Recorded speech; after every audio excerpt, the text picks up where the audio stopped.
नमस्कार, मैं हूं शोभित वर्मा और आप देख रहे हैं आईपा यानी all India progressive politics association. जी हां, हम बात करते हैं प्रगतिशील राजनीति की और उन सभी मुद्दों की बात करते हैं जिसे कोई मंच ना मिलता हो, और हम जन समस्या से जुड़े उन सभी मुद्दों की बात करते हैं। हमारे साथ कुछ लोग हैं, उनसे बात करते हैं। सर, आपका क्या नाम है? विपिन जी, आपसे एक मेरा पहला प्रश्न ये है कि लगातार जिस तरह से उत्तराखंड में कभी बीजेपी कभी कांग्रेस, आपको क्या लगता है कि किस तरह की राजनीति में किस तरह के लोग होने चाहिए, किस तरह के प्रत्याशी होने चाहिए और किस तरह से इस समस्याओं का समाधान होना चाहिए? आपने कहा कि एक बार कांग्रेस एक बार बीजेपी का ये अब की बार भ्रम टूटने जा रहा है, क्योंकि विकास अब की बार विकास हुए हैं, इसीलिए ये भ्रम टूटने जा रहा है। और युवा मुख्यमंत्री होना चाहिए, युवाओं के हाथ में बागडोर होनी चाहिए। युवाओं के हाथ में बागडोर रहेगी तो उस क्षेत्र का विकास बड़े लंबे टाइम तक होता है। और आज की तारीख में जो विकास बीजेपी के द्वारा उत्तराखंड में और माननीय नरेंद्र मोदी के द्वारा पूरे हिंदुस्तान में किया गया है, वह चमक रहा है, वह दिख रहा है। और उसी कारण जो है अब की बार भाजपा और एक बार कांग्रेस का भ्रम टूटने जा रहा है। तो कहीं ना कहीं हमारे और भी लोग हैं हमारे साथ। आपका क्या नाम है सर? मेरा नाम चंदन सिंह चौहान है, गांव रोहाल की है अपना। चौहान साहब, आपसे एक प्रश्न मेरा ये है कि जन समस्याओं से जुड़े बहुत से मुद्दे होते हैं।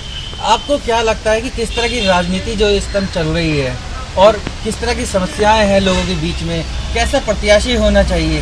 देखो, समस्याओं का निवारण तो बहुत लंबे समय से जो अंदर तक घुस चुकी है, भ्रष्टाचार जैसी समस्या, तो वो बहुत लंबे समय में निकलेगी। जन समस्याओं का निवारण में तो जनता से यही अनुरोध है कि अगर भाजपा अच्छी बात करे तो उनकी बात, देश हित की बात करे, जो भी पार्टी देश की हित की बात करे उसके साथ हमें खड़ा होना चाहिए, चाहे वो भाजपा हो चाहे वो कांग्रेस हो। लेकिन कांग्रेस कभी देश हित की बात करती दिख ही नहीं रही है। भारतीय जनता पार्टी इस काम में खरी उतर रही है, इसलिए जनता, हम भी भारतीय जनता पार्टी से जुड़ना चाह रहे हैं, इसीलिए हम भी जुड़ भी रहे हैं। भारतीय जनता पार्टी राष्ट्र की बात करती है। हमारे साथ बुजुर्ग भी हैं, उनसे बात करें। बाबू जी, आपसे एक प्रश्न मेरा ये है कि लगातार जिस तरह से युवा कांग्रेस उसमें राजनीति में आ रहे हैं, आपको क्या लगता है कि युवा का जो राजनीति की तरफ रुझान है वो किस तरह से होना चाहिए?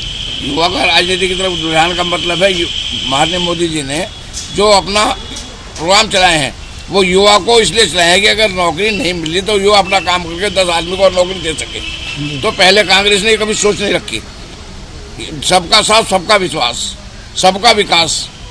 तो ये हमारा इसमें जाति धर्म कोई बीच में, जो भारत में रहेगा वो तरक्की करे और वो समृद्ध बने। युवा अपना रोजगार करेगा, 10 आदमी को और रोजगार देगा, इसलिए युवाओं को ज़्यादा प्रोत्साहन दिया जा रहा है। युवा इसलिए आगे आ रहा है। युवा पढ़ने के बाद पहले बेरोजगार रह जाता है, अब युवा बेरोजगार नहीं रहेगा। बाबू जी, मेरा एक प्रश्न और भी है। अगर युवा भटक जाए, राजनीति में आके अगर भटक जाए तो उसका देश पर क्या प्रभाव पड़ेगा?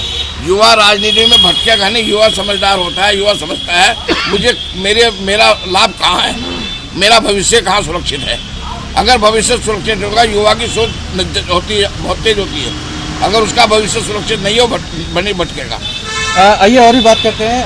आपको क्या नाम है? नंदकिशोर साहनी। नंदकिशोर जी, आपसे एक प्रश्न मेरा ये है कि ठीक है, हमारे बाबूजी ने कहा है कि युवा जो की सोच बदल रही है। युवा, अगर राजनीति में भी भ्रष्टाचार है, ये भी आप मानते हैं कि राजनीति में भ्रष्टाचार है, युवा अगर आ जाए राजनीति में और वो भटक जाए तो भ्रष्टाचार बढ़ेगा या खत्म होगा?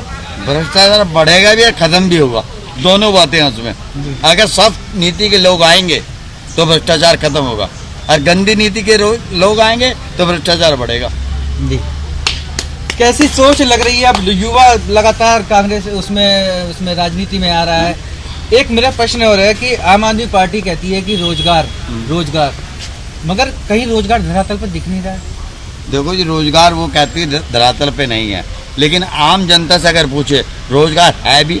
जो नाकारे हैं, जो करना नहीं चाहते कुछ, वे बेरोजगार भी रहेंगे, हमेशा ही रहेंगे बेरोजगार। तो कहीं ना कहीं हमारे बाबूजी थे, उन्होंने कहा कि जो काम नहीं करना चाहते वो बेरोजगार ही रहेंगे, उनके रोजगार की जरूरत ही नहीं है। और भी बात करते हैं। आपका क्या नाम है सर? मेरा नाम पवन चौहान है। लगातार बीजेपी और कांग्रेस अपना परचम और प्रचार जो है लगातार कर रही है, तो आपको कैसा लगता है कि इस बार उत्तराखंड का माहौल किधर की तरफ जा रहा है? उत्तराखंड का माहौल फिलहाल भाजपा की तरफ जा रहा है, क्योंकि भाजपा ने ऐसे बहुत काम किए हैं जो पब्लिक के काम के हैं और पब्लिक उनको सराह रही है। तो इसलिए ज़्यादातर जो माहौल बन रहा है वो भाजपा का बन रहा है। जी, उत्तराखंड हरिद्वार में आप क्या चाहेंगे कि जो मूलभूत सुविधाएं हैं और सबसे बड़ी समस्या हरिद्वार में क्या है?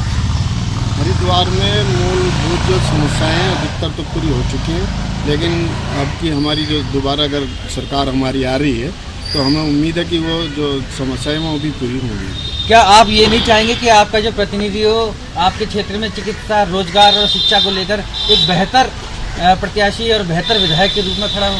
हमारा प्रत्याशी पहले से इस चीज़ में अग्रणीय है और अभी अग्रणीय है और आगे आने वाले उसमें भी विधायक बनकर, और हमें पूरी संभावना कि हमारा शायद विधायक मंत्री भी बने। तो ये थे हमारे साथ हरिद्वार की जनता, जिन्होंने कहा है कि अब की बार रुझान कुछ और ही देखने को मिलेगा। लगातार जिस तरह से बात की जा रही थी राजनीति की, तो युवा राजनीति में आ रहे हैं और इसका एक अलग ही प्रभाव देश में पड़ने वाला है।